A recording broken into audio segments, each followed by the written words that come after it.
فاتحہ لوگوں کے مرنے پر نہیں، احساس کے مرنے پر پڑھنی چاہیے، کیونکہ لوگ مر جائیں تو صبر آ جاتا ہے، مگر احساس مر جائے تو رشتہ مر جاتا ہے۔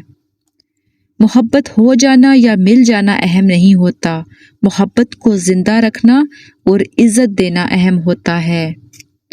جو جتنی توجہ کے قابل ہو اسے اتنی ہی اہمیت دو۔ جو شخص اپنے آپ کو گھٹیا سمجھتا ہے وہ دوسروں سے جلتا ہے۔ انسان جب تک چاہے جانے کی خواہش رکھتا ہے وہ کبھی آزاد نہیں ہو سکتا۔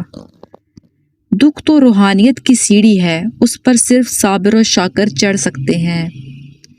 تعلیم انسان کو بولنا سکھا دیتی ہے مگر یہ نہیں سکھاتی کہ کب، کہاں اور کیا بولنا ہے۔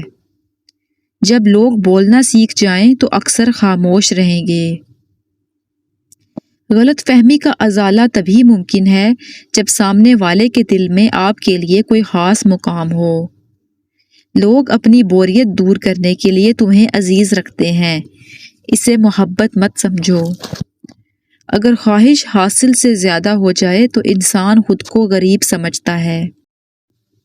تم غلام ہو اس شخص کے سامنے جس سے تم محبت کرتے ہو۔ کسی کے کردار کا اندازہ لگانا ہو تو دیکھو وہ ہنستا کس بات پر ہے۔ اپنے شریک حیات کے تمام عیب جاننے کے بعد بھی اس کے ساتھ بہترین زندگی گزارنا ہی اصل محبت ہے۔ لوگ ہمیشہ اپنی مرضی کے مطابق سوچتے ہیں، اس لیے وضاحت دینے کا کوئی فائدہ نہیں۔ وہ آرزو جو باقی آرزوؤں کو کھا جائے وہ محبت ہے۔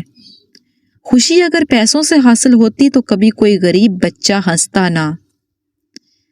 اگر تمہیں کسی کی بری بات بھی بری نہ لگے تو سمجھ لو تمہیں اس سے محبت ہو گئی ہے۔ زندگی آخر کار رلا ہی دیتی ہے، چاہے ماں باپ کے کتنے ہی لاڈلے کیوں نہ ہوں۔ اگر انسان کو پتہ چل جائے کہ اس نے اپنی زبان سے کہاں کہاں کس کس کو تکلیف دی ہے تو ہمیشہ کے لیے خاموش ہو جائے۔ ایک اچھا انسان مطلبی نہیں ہوتا، وہ بس ان لوگوں سے دور ہو جاتا ہے جو اس کی قدر نہیں کرتے۔ جب نظر انداز ہونا شروع ہو جاؤ تو کنارہ کر لو، کیونکہ وضاحت کھویا ہوا مقام واپس نہیں لا سکتی۔ اگر تم نے اپنی چاہ میں کوئی کمی نہ چھوڑی پھر بھی وہ شخص خوش نہیں تو اسے آزاد کر دو۔ ایک سمجھدار انسان کسی کی بلا وجہ تنقید اور بے عزتی کو مسکرا کر ٹال دیتا ہے۔